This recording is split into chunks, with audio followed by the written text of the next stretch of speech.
اللهم صل على سيدنا محمد وعلى آله وصحبه وسلم. اللهم صل على سيدنا محمد. Donc on reprend aujourd'hui, Inch'Allah, avec la troisième rencontre concernant l'itinéraire du Coran. Mais avant de commencer, il faut toujours, c'est ma méthode, c'est ma façon de faire, peut-être elle est bonne et elle est mauvaise. J'aime toujours donner un résumé. Comme ça, les gens vont pouvoir me suivre. On est arrivé où et qu'est-ce qu'on a dit en résumé.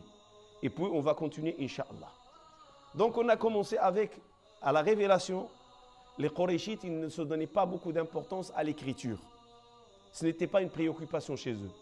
Et on a dit que chez les Qurayshites, à peu près une dizaine de personnes qui savaient écrire et lire. Dans toute la communauté Qurayshite.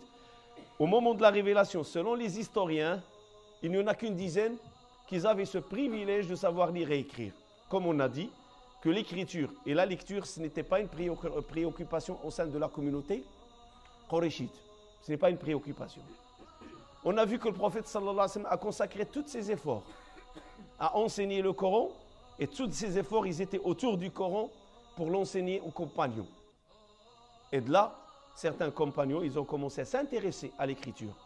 Et le prophète, il a encouragé l'écriture. Mais malheureusement, quand une communauté ne sait pas lire et ne sait pas écrire, donc le moyen de l'écriture aussi sont rares. Et donc, on a vu que les Sahaba, ils ont inventé des moyens de bord pour écrire. On a dit des pierres plates, l'omoplate, les os, des morceaux de cuir, et ainsi de suite. Tout ce qu'ils trouvaient à leur portée, même des feuilles de palmier, ils les prenaient. Tout ce qu'ils trouvaient à leur portée pour écrire, ils n'ont pas hésité à écrire. Ça, c'est du Romka. Donc, la première école, c'est Dar al-Arqam ibn al-Arqam, et c'est là où ils se rencontraient, les compagnons avec le prophète alayhi salatu salam. Le principe de l'écriture commence à évoluer, mais il évolue tout doucement car la société ne s'intéresse pas à cela. Mais avec l'immigration, les choses et la donne va changer. À Médine, la communauté qui existe, il y en avait deux. La communauté polythéiste arabe, qui ont embrassé l'islam, qui sont devenus des musulmans, ceux qu'on appelle Ansar, et la communauté des gens du livre, la communauté juive. La communauté juive, elle fait partie des gens du livre ou la famille du livre. Et quand on dit la famille du livre, c'est des gens qui savent lire, ils savent écrire. Un livre, ça s'écrit, et un livre, ça se lit. Et donc, il y avait à Médine un monsieur qui avait une école. On peut dire une école talmudique. Une école dans laquelle il enseigna l'écriture et la lecture. Et les enfants de l'Ansar, ils avaient l'habitude d'aller chez lui pour apprendre à lire et à écrire. Arrivé à Médine, on présenta au prophète alayhi salatu salam une personnalité, un jeune garçon de 11 ans. Un garçon brillant. Un garçon éveillé. Et l'Ansar, il était fier de ce garçon. Il n'avait que 11 ans de son âge. Zayd ibn Thabit. Ils l'ont présenté, ils lui ont dit, voilà, prophète d'Allah, un jeune garçon, mais il est particulier par rapport à vos autres jeunesses. Il connaissait à peu près vers les 17 chapitres par cœur du Coran. N'oublions pas que le prophète, alayhi sallam, quelqu'un peut me dire, mais comment il a pris le Coran et le prophète, il était, sallallahu alayhi wa sallam, à Mecca. N'oublions pas que le prophète, il a envoyé à Médine deux personnalités très importantes. Il a envoyé Mus'ab, fils de Umayr. Il a envoyé Abdullah ibn Ummi Maktoum, l'aveugle.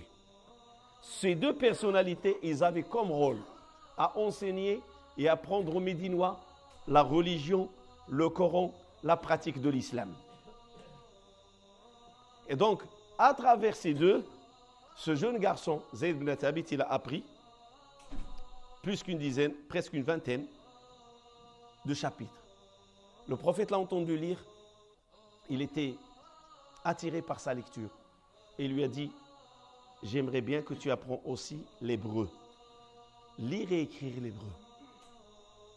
Parce que je ne peux pas donner ce dépôt de confiance, ce Coran, à ces gens-là, et je n'ai pas confiance en eux. Et de là, c'est parti. Zayd ibn Thabit, pourquoi j'insiste sur ce prénom ou sur ce compagnon? Parce que c'est le compagnon qui va jouer un rôle très important dans le rassemblement du Coran.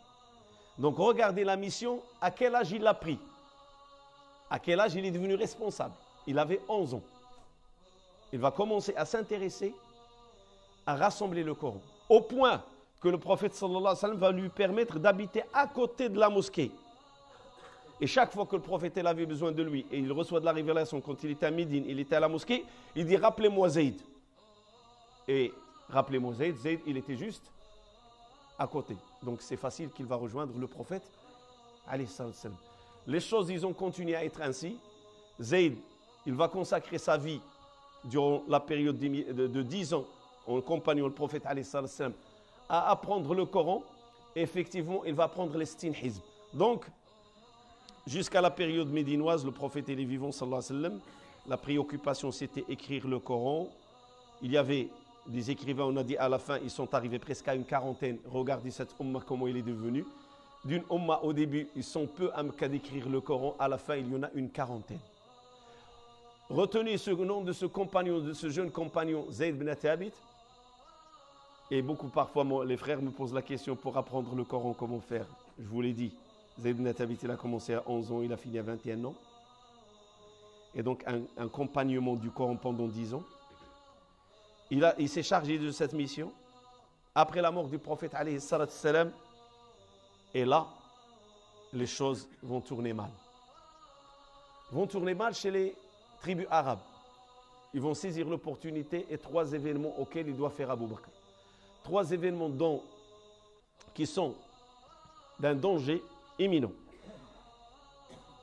Et s'il n'y a pas un homme solide, ferme, qui va faire face à ces événements, les conséquences vont devenir dévastatrices. Ils vont causer beaucoup de dégâts. Ces événements qui vont avoir des répercussions sur le Coran. Ils vont avoir des répercussions sur les compagnons. Et c'est pour ça que quand on lit la vie du prophète sallallahu alayhi wa sallam, puis on lit l'histoire après le prophète alayhi sallam, personnellement j'ai un sentiment que la Ummah, ou une partie de la Ummah ne donne pas Abu Bakr sa vraie valeur. Cet homme-là, c'est vrai, on parle beaucoup de Omar, on parle de Ali, on parle de Uthman, on parle de plein de choses dans l'islam, mais j'ai l'impression qu'Abu Bakr Siddiq, il y a une certaine négligence de la part de la Ummah envers cet homme-là. Ce compagnon, si ce n'est pas lui qu'Allah subhanahu wa ta'ala a mis sur le chemin, le Coran, il aurait pu avoir une autre conséquence. Mais Allah, il a dit, Inna nahnu. C'est nous qui avons fait descendre le Coran et c'est à nous de le protéger. Et Abu Bakr va être l'homme du Coran. L'homme de la situation. L'homme qui vraiment, il va sauver l'islam et les musulmans. À la mort du prophète, alayhi salam, 3 fronts s'ouvrent devant Abu Bakr. 3 fronts. Même il y a un des fronts qui va diviser les compagnons. Qu'est-ce qu'il faut faire pour faire face à ces gens-là? Le premier front, des gens qui ont fait l'ijtihad, mal intentionnés. Allah subhanahu wa ta'ala dit dans le Coran à Muhammad sallallahu alayhi wa sallam, prends de leurs biens une aumône purificatrice pour que tu les purifies. Il parle de la zakat qui est le 3e pilier de l'islam. À la mort du prophète alayhi salam, ces tribus vont dire à Abu Bakr, tu n'es qu'un gouverneur. Tu n'es que le substitut, le vicaire qui est venu après le prophète alayhi salam. Ce verset ne te concerne pas. Ce verset concerne qui? Concerne le prophète. Et tu n'es pas concerné. Et le prophète, il est mort, donc il n'y a plus de zakat à donner. Donc ils ont décidé de se rebeller contre les principes de l'islam, les principes fondamentaux. Et le 3e principe, c'est la zakat. Ils ont décidé de déclarer, on ne le donnera pas, on ne va pas se plier. Et ils ont décidé de faire la désobéissance. Pas de zakat. La zakat, on la donne à Mohammed. Mohammed n'est pas là, on la donne à personne. Ijtihad satanique. Et Abu Bakr, avec fermeté, il va combattre ces gens.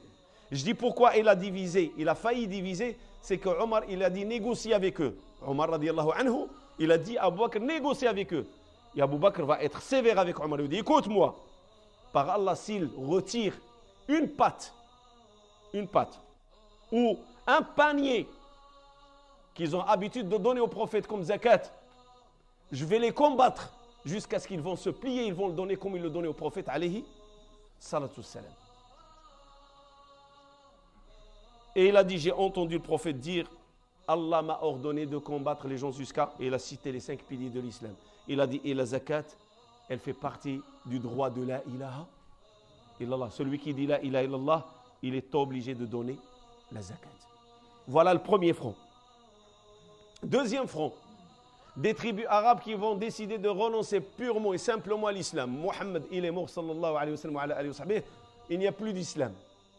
Et ils vont se rallier avec un troisième front, le front des prophètes menteurs. Il est apparu après la mort du prophète sallallahu alayhi wa sallam, même avant sa mort, des prophètes menteurs, comme Moussaïlama al-Kaddab. Et Moussaïlama, il appartient à l'Yamama, pas loin de l'Yémen. Il y a beaucoup de tribus yémenites qui ont adhéré à son mouvement, qui ont adhéré à son message. Et bien sûr, pourquoi ne pas adhérer? Il leur a autorisé la turpitude. Il leur a dit pas de zakat, pas de prière, vous pouvez boire l'alcool, vous pouvez faire ce que vous voulez. C'est ça sa prophétie. Être le contraire de ce que l'islam a enseigné. Voilà 3 fronts auxquels Abu Bakr va faire face. Mais le prix va être cher. Le prix va être grand. Le prix va être énorme. Ça a coûté au minimum, selon les historiens, ça a coûté 70 écrivains, transcripteurs ou transcripts du Coran.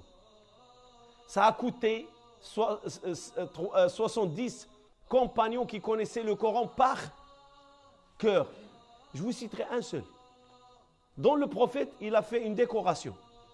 Une fois, le prophète sallallahu alayhi wa sallam, il a dit, celui qui veut le Coran frais, comme il a été révélé, qu'il le prend de ces 3. Il a cité Abdullah ibn Mas'ud, il a cité Salim, qui est au service d'Abu Hudayfa, et il a cité un 3e qui m'est échappé de la mémoire. 3. Est-ce que c'est Ubay? Est-ce que c'est Zayd ibn Thabit? Il a cité 3.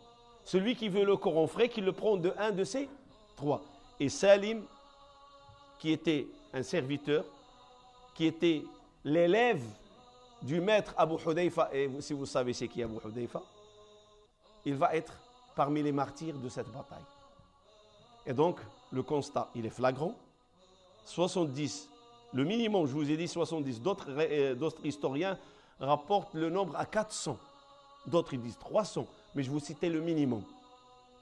Imaginez que le séisme, ça va faire la mort de 70 compagnons qui ont appris le Coran par cœur. Qu'Allah les agrée tous. Qu'est-ce que ça va faire comme séisme au sein de la communauté? Alors là, toute la communauté doit se concentrer sur l'issue accordée au Coran. Si la Ummah maintenant dans une société, elle perd 70 ingénieurs, la société va bouger, mais ces ingénieurs ou ces médecins, vous savez parfois des villages qui ont un problème avec un docteur, des villages lointains, les docteurs ne veulent pas y aller. C'est un souci. Là, la Ummah, il vit à travers quoi? La Ummah de l'islam, il vit à travers quoi? À travers le Coran. Elle vient de perdre la Ummah en 1 mois, 2 mois, elle vient de perdre, en 2 ans. Parce que là, je me rappelle, Harb al-Yamama, c'est de l'année 12. C'est-à-dire 2 ans après la mort du prophète sallallahu alayhi wa sallam. 12 après l'immigration. Donc après 2 ans de la mort du prophète sallallahu alayhi wa sallam, vient de perdre 70. Les sahaba sont en train de prendre de l'âge, n'oubliez pas cela. Et donc il y a un grand souci, comment faire?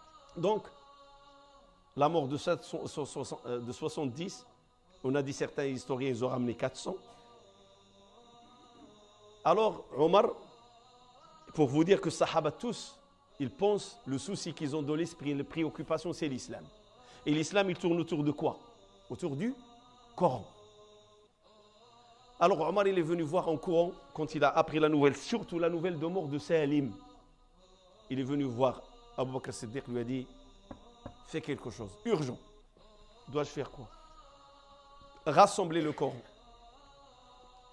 Et Abu Bakr lui répond fermement, comment puis-je faire quelque chose que le prophète sallallahu alayhi wa sallam n'a pas fait?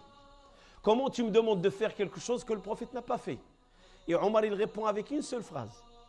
Par Allah, ce n'est qu'une bonne chose. Par Allah, ce n'est qu'une bonne chose. Alors là, je vous pose la question, et je vais répondre bien sûr. Le Coran a été écrit, on a dit le prophète sallallahu alayhi wa sallam, il est mort, il a laissé derrière lui 40 écrivains de révélation. Quelle écriture il exige Omar? Le Coran est écrit. Le Coran, il est dans la maison du prophète, alayhi salatu salam. Qu'est-ce qu'il veut, Omar? Est-ce qu'il veut que le travail se refait en seconde fois? De la même façon que ça a été fait à l'époque du prophète, alayhi salatu salam? Si c'est cela, c'est déjà fait, ça ne sert à rien. Ça, c'est une. Et deux, pourquoi le Coran n'a pas été finalisé comme nous on le connaît aujourd'hui, à l'époque du prophète alayhi salatu salam? La réponse elle est simple. Durant le vécu du prophète sallallahu alayhi wa sallam, les sahaba n'avaient pas besoin de cela, ni le prophète n'avait pas besoin de cela. Il y avait la sécurité, la crédibilité, la confiance, pas de souci. Il était là, le prophète alayhi salatu salam, c'est lui le veillant et le surveillant, et qui, par Allah, il protège, il a dit, Allah il l'a fait pour protéger sa parole. Deuxième des choses, si c'est le cas, il ne faut pas oublier que le Coran a été révélé par morceaux, selon les circonstances et selon les événements. Donc il n'y avait pas moyen de le finaliser. Pourquoi? Parce que c'est comme ça. Les événements, les circonstances, et l'ange Gabriel descend, il ramène des réponses, il ramène des solutions. Et donc le prophète alayhi salam ne peut pas finaliser le Coran. Mais par contre, il l'a finalisé dans la récitation du Ramadan que je vous ai dit de l'année de sa mort, 2 fois. Il a récité. Alors vous avez compris quel ramassage ou quel rassemblement Omar il veut que le Coran soit rassemblé comme il a été récité la dernière fois, en ordre, en partant de Fatiha et en s'arrêtant à Nas. Et c'est cela. Parce que ces compagnons qui sont morts, c'est des compagnons qui ont ce savoir, comment le Coran est classé.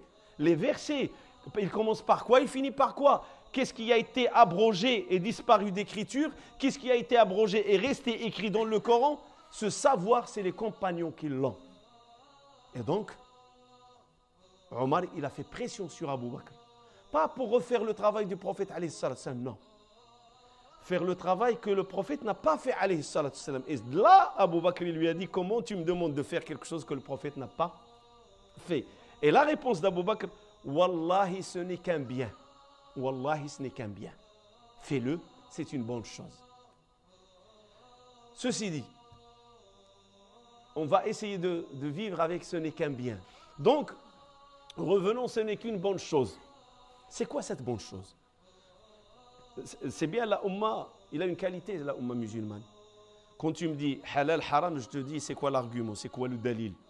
Ramène-moi un verset, ramène-moi une sunna et ramène-moi du Coran. Pardon, les paroles des savants. C'est ça l'islam, c'est ça. Al-halal ubayyin wal haram ubayyin. Un musulman, tu me dis halal, haram, je vais te dire, prouve-le. Prouve-le, ça ne suffit pas de me le dire, prouve-le. Là, Omar, il est devant un dilemme. Un grand dilemme. C'est que le prophète n'a pas fait ce que Omar lui demande. Il demande à Abu Bakr. Alors comment il va prouver, Abu Bakr, que c'est une bonne chose? Et là, les savants de l'islam, ils ont parlé. Il y a certaines choses qui peuvent intervenir dans la Ummah et il ne peut être qu'une bonne chose.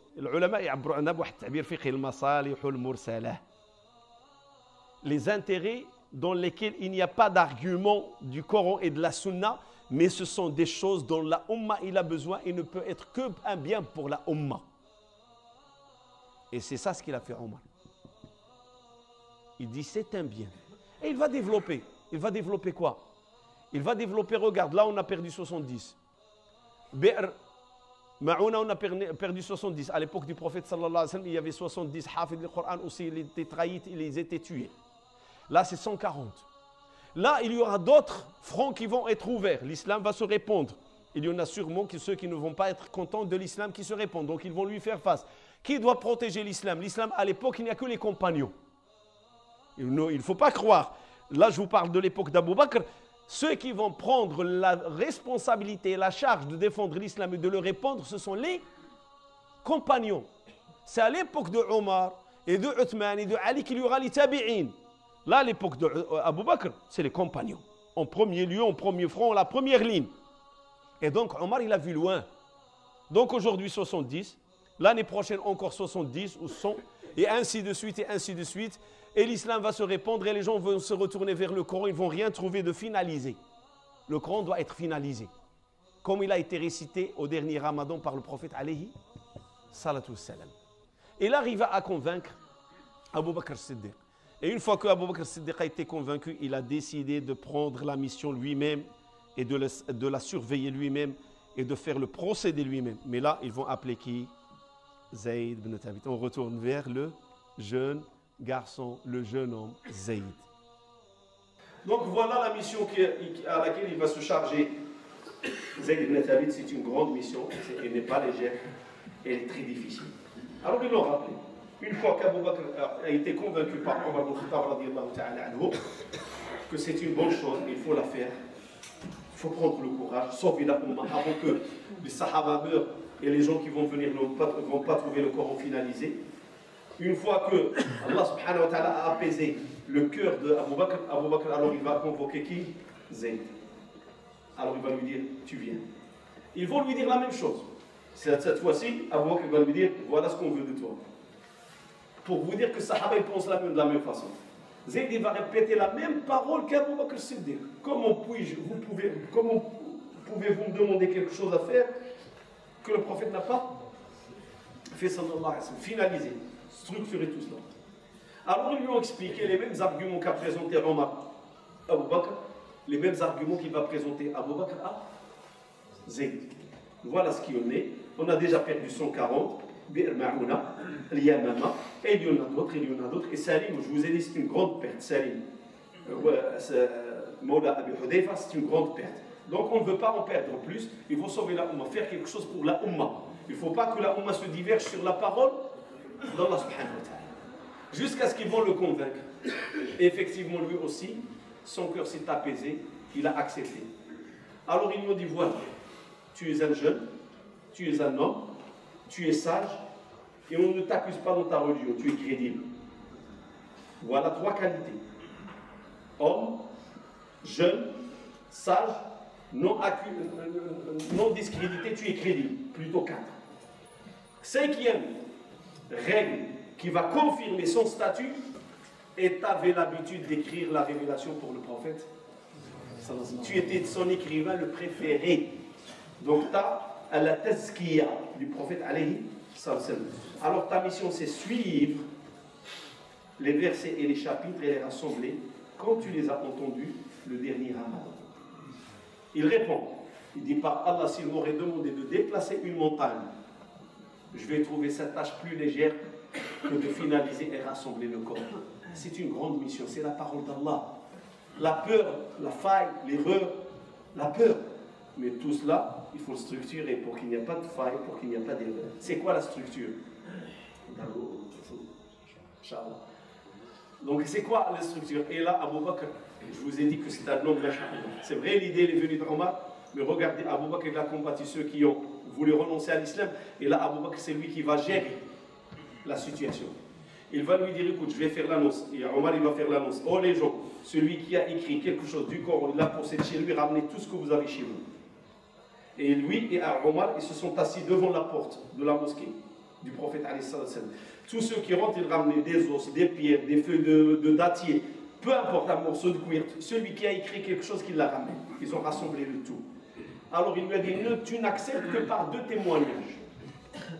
2 témoignages. C'est quoi les 2 témoignages? L'écrit et l'appris. C'est-à-dire quand quelqu'un te ramène un morceau de cuir dans lequel il y a un verset, est-ce que ce verset, tu l'as dans ta mémoire? Est-ce que tu le connais? Et donc, si tu le connais, donc l'écrit, il est conforme avec ce que tu connais, et bien sûr, n'oublions pas que le Coran a été rassemblé chez le prophète, sallallahu alayhi wa sallam. Il doit être aussi conforme à ce qui est chez le prophète, alayhi sallam. Il a dit, j'ai tout rassemblé jusqu'à ce qu'il me manquait un seul verset. Un seul passage. Donc, il l'a dans sa mémoire. Donc, il est parti verset par verset. Alors, et vous savez que dans le Coran, il y a 6000 et quelques, on n'est pas loin de 7000 versets. Donc, Zayd, il doit vérifier 7000 à peu près versets. Verset par verset. Il doit être conforme à ce que possède le prophète, conforme à sa mémoire et conforme à ce qu'il a été écrit, rapporté par la personne. S'il n'est pas, il le rejette l'écrit, il lui dit je ne le prends pas. Il a dit un verset, il est dans ma mémoire, il est chez le prophète, mais je n'arrive pas à trouver quelqu'un de la Ummah qui l'a écrit. Je l'ai trouvé chez un seul compagnon, Abu Zayd, l'Ansar. Il me l'a ramené, et c'était la fin. ce verset qui manque, il l'a trouvé. Alors il le présente à Omar et lui dit, mais je ne sais pas où le placer. Omar le regarde, le lit, parce qu'Omar il fait partie de ceux qui connaissaient aussi le Coran. Les 4 khalifes, ils connaissaient le Coran. Il lui a dit, Omar, si c'était 3 versets, je le mettrais un chapitre indépendant. Ce qui veut dire un chapitre, il ne doit pas être moins que 3. Donc on tire une chose, un chapitre doit être composé au minimum de 3. Mais mets-le à la fin de Bara'a.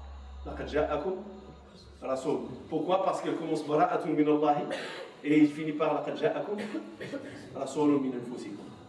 Voilà, la tâche elle est faite. C'est ce qui va soulager Abu Bakr, ça va soulager la Ummah, ça va soulager Omar. Ils vont rassembler ce Coran. Abu Bakr va le garder chez lui. Puis après la mort d'Abu Bakr, c'est Omar qui va le garder chez lui. Et il va rester chez la fille de Omar qui est Hafsa radiyallahu ta'ala anha jusqu'à la période de Uthman ibn Affan. Et ça, c'est une histoire qu'on verra la prochaine fois, Inch'Allah. Subhana rabbika rabbil izzati amma yasifun wa salamun ala al-mursalin walhamdulillahi rabbil alamin.